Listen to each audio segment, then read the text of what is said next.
Okay. So, lineup natin for today is Earth sign, Taurus, Virgo, and Capricorn. Let's do your reading. Mabilisan na intro muna tayo, my dear. Hello, my dear. Welcome back sa ating YouTube channel. My name is RJ, your tarot card reader. At ang gagawin po natin ngayon is yung ating daily reading para po ito sa araw ng June 29, 2026. Titingnan po natin kung ano mga eksena, kaganapan at kung ano-ano pa na maaari mong makasalubong sa araw na ito. Pero before po tayo mag-proceed sa ating reading, hayaan nyo muna na kunin ko itong pagkakataon na ito na magpasalamat. Maraming salamat po sa ating mga abangers, sa mga walang sawang naghihintay at nag-aabang ng kanilang mga readings. Thank you very much. Gusto ko rin pong kunin itong pagkakataon na ito na magpasalamat sa ating mga bagong subscribers. Hello my dear, welcome po sa ating channel. I hope na mag-enjoy po kayo dito at sana ay makatulong itong ginagawa natin na reading sa inyo at sa ating lahat. Okay. Sa mga interested po sa ating private reading, nasa description box down below ang mga details, information na kinakailangan mo, my dear, para po makontak ang inyong lingkod. Okay, let's go na. Ano daw? Let's go na tayo, my dear. Let's go na tayo. Tingnan natin kung ano meron ngayong araw na ito. So, 8 cards in total, isang base, isang clarification.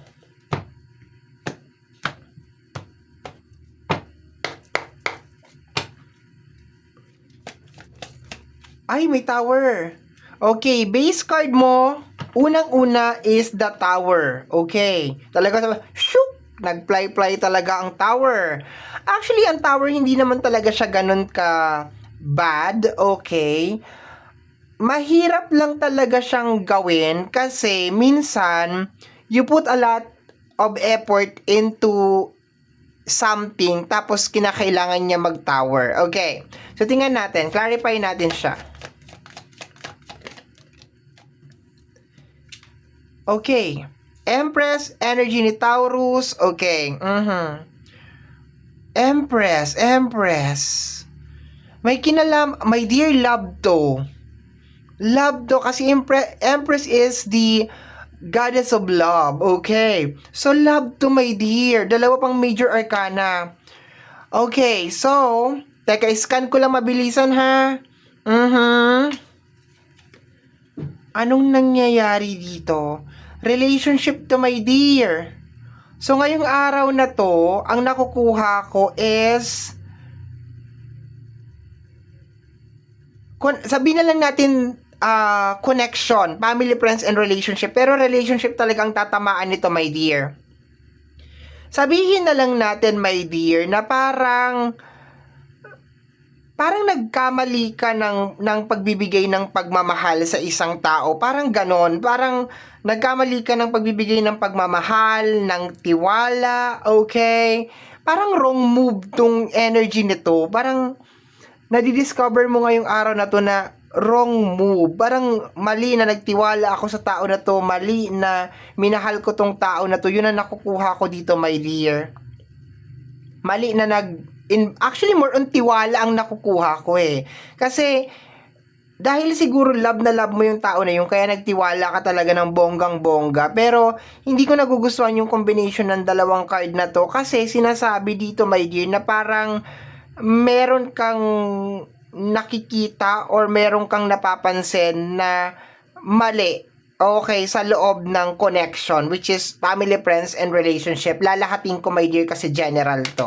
Okay, additional cards tayo.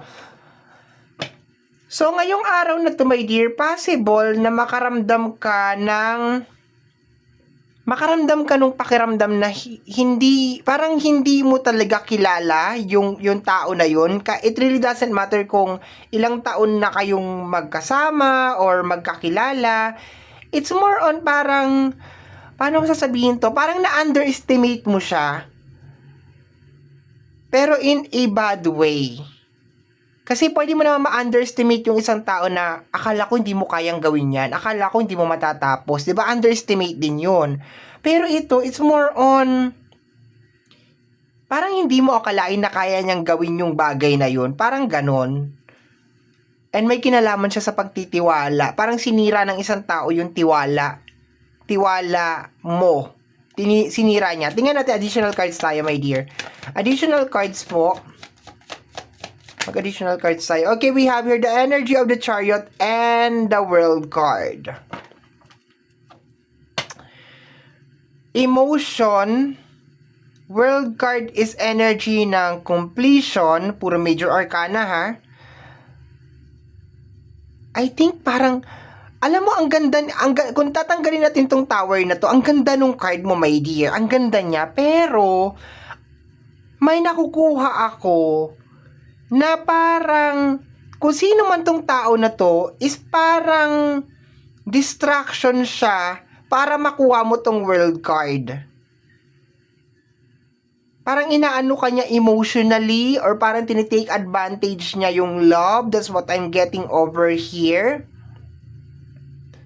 Yung para bang siya yung nagiging balakid or para nagiging problema para maabot mo yung tayog ng tagumpay. Yung, alam mo, pangit man ito sasabihin ko, my dear earth sign, pero there's a possibility na sinasabotage ka nitong tao na to na ayaw, alam mo masakit dito kasi love mo siya.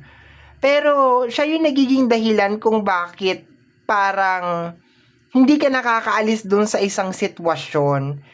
And ngayong araw na to, June 29, ngayon mo makikita na for some of you, baka meron na kayong kutob noon, okay? For some of you, baka nakakaramdam na kayo ng something off. Pero syempre, dahil love nga ninyo yung tao, so dinededma, like binabaliwala mo yun. Pero ngayong araw na to, I have this very very strong feeling. Maganda tong cards na to. Ang nagpasama lang talaga dito is yung tower. Yun lang talaga ang nagpasama dito. Pero so far itong mga cards na to, maganda siya.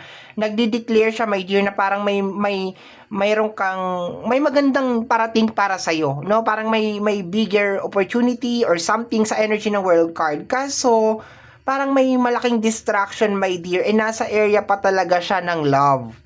Okay, so somebody that you love, probably, baka, sabi ko nga lahat, kasi general to, family, friends, and relationship is included. Okay, let me see, my dear. Tingnan natin. Sabi ko na, I told you, the Ten of Swords. My dear, backstabber na energy to. Masakit talaga to kasi somebody that you love. Ten of Swords, my dear. Okay, clarify natin to. Paki-clarify po ang ating Ten of Swords. Paki-clarify po ang ating Ten of Swords. Teka, may nag-flip. Wala. Proceed. Okay, ilan to? 3. Kompleto na tayo, my dear. Okay, kompleto na tayo. So, kukunin natin yung pinakaitaas. Yun ang gagawin nating clarification nito. We have here the energy of the Four of Pentacles. Yes, somebody is parang sinasadya na may stuck ka sa isang sitwasyon. Alam mo yung pakiramdam, my dear, na dahil hindi siya aangat sa buhay, idadamay ka niya. Parang ganon. No, kumbaga parang, kung hindi ako aangat, hindi ka rin aangat, earth sign. Parang ganon, walang aangat sa pamilyang to. Parang ganon. Kung hindi ako magiging masaya, hindi ka rin magiging masaya. So, I have this very strong feeling, my dear, na ngayong araw na to, yung pinaka-overall na energy ng reading ngayon natin is more on a confirmation tungkol sa isang tao na posibleng malapit sa puso mo. And, mapapasabi ka na lang, my dear, na hindi ko talaga siya lubusang kilala, something like that, okay? Kasi, stuck ang Four of Pentacles, okay? We have here the energy of the Eight of Pentacles and the Page of Pentacles, my dear. May magandang naghihintay sa iyo, my dear, pero ngayong araw na to, makikita mo, my dear, kung sino sa circle mo, which is family, friends, and relationship, ang nagiging dahilan kung bakit ang tagal mong nakukuha itong world card o itong achievement na to, my dear. Okay? So, The Six of Wands, sabi ko na may success, my dear, na parating sa'yo. Ibig sabihin, papunta ka sa energy ng success at ngayong araw na to, my dear, pinapakita sa'yo na, yung ahas nandyan lang, nasa tabi mo lang, kasama mo lang. Masakit to kasi bakit? Somebody that you love. Somebody na posibleng malapit sa puso mo. No, yun lang ang masakit dito, my dear, okay? Uy! So, my dear, congratulations sa parating na blessing and ano ba, paano ko sasabihin yung tower, 'di ba? Parang I'm so sorry because of anyway, bahala ka na, matanda ka na, alam mo ng tama at mali, okay? So, my dear, yan po nasagap natin na message energy para sa araw na ito, June 29, 2026. Kagaya po ng lagi kong nasasambit o lagi kong sinasabi, ang tanging hiling at dasal ko lamang po sa ating buong may kapal na ang mga readings na ginagawa ko ay nakakatulong po sana sa ating lahat. Maraming salamat po. Take care of yourself, my dear, okay?